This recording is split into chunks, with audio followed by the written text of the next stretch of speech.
Yo, so today we got a question from a bro who loves his wife, but the passion is gone. No spark.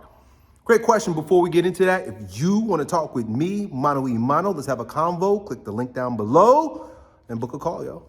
So, question from our bro. He says, yo, Elliott, I love my wife, but I don't feel the same spark that we used to. The intimacy has faded, and I feel more like roommates than a husband. How do I reignite attraction and passion in my marriage? Great question, man. And so I'm going to assume that you married your wife and you were her groom and you guys had a great life up until now, right? So you guys met each other and let's just put it out there. The sex was great, right? That's what keeps you together, right? And that's what you did to make babies, and that's what you did to enjoy yourselves when the sex was coming. But now it's not. Right? And it could be for a number of reasons. It could be you just not getting that morning wood, which, hey, that's cool. Let's adjust to that. She might be drying up too, or it might be both of you about on that same timeline, right? And so what was acting like some glue, sex, for the greater part of your relationship from the beginning until recently is starting to grow loose. And I think we have to allow it. Hear me out. I think by trying, first of all, by worrying about it, it shows us that we're out of alignment. When it becomes a problem that your natural inclinations, feelings, instinct, sex becomes a conscious issue, now I gotta worry about it. We're driving into the land of neurosis. It's crazy, right? My dick, it's not doing what I want it to do. And all the hangups that are associated with that, it's deeply psychological too. And when it comes to your woman, I mean, it's deep. It can go deep too.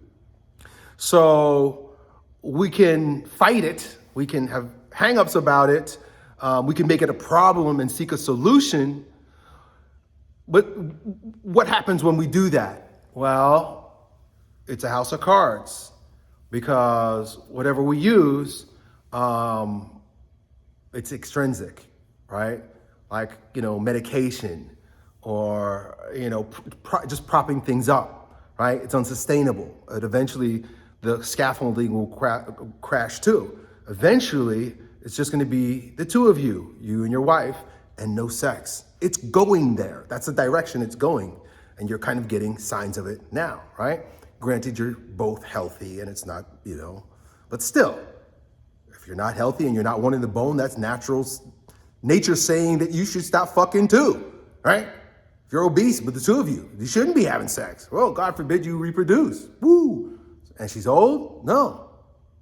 She passed prime time. She shouldn't be making babies, right? So nature has its own sense. It's like, y'all shouldn't be fucking, right? She's getting old, right? That will be a burden, right? But contraception, you see, this is how contraception perverts. I get it. I've been there. I contracept. I had a surgery, right? And so that perverts it. That perverts the relationship, because now sex is not normal. All these things, right? You can go down that route. You can make this a thing. But like I said, as far back even as contraception, we got to go back to how you even got together. This perverted sexual acts to get you to where you are right now. So here's the deal. At some point, it is a blessing to have sex taken away. And if you can learn how to love your woman without having to have sex, you win the game. Check out all these old people. That's why people have divorced. They were attracted to the other person's body. Their relationship was just lust. But when that goes away, because she's gonna get old and wrinkly, women age faster than we do. You gotta ask yourself, what do I do with this now here, dude? You either like it and lick it up and enjoy her old body because you enjoyed it in her youth, or, I don't know, you complain, you do what other people do. There's all kinds of weird ways, but you could choose to stay in love as you age and allow it to unfold naturally in every way, including sex, right? You'll grow more intimate in other ways. This is a good thing that I say even to young men. I say, cool, You want to know if this is a good woman for you, if you should marry this woman, dude? Stop having sex. Because when you stop having sex, you actually get to know that person in a way that's not associated with lust and needing. And the relationship will grow. I've confronted this.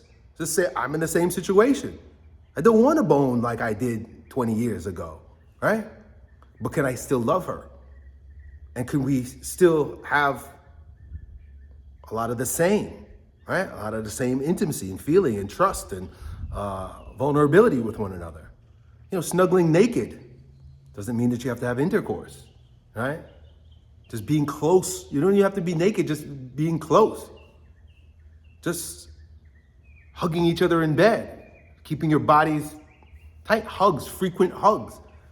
Do you know how powerfully intimate just frequent hugs are? You don't have to bone her. And there's a transfer, there's love, right? And sex is good too, but maybe it's a little less frequent, right? Maybe you gotta, and be honest with yourself. How long does it take you to recover from your last blow, right? Be scientific. 10 days, okay, make a date for 10 days from now, right? If that's how long it takes you for your little man to grow. You see what I'm saying, bro? So you adjust, but it's a good thing. Don't freak out. It's not bad. And as a result, I guarantee your relationship will grow, but it's going to be tough because you're going to be confronting a lot of nethermost beasts, our inner demons that's addicted to lust. So good luck. Done.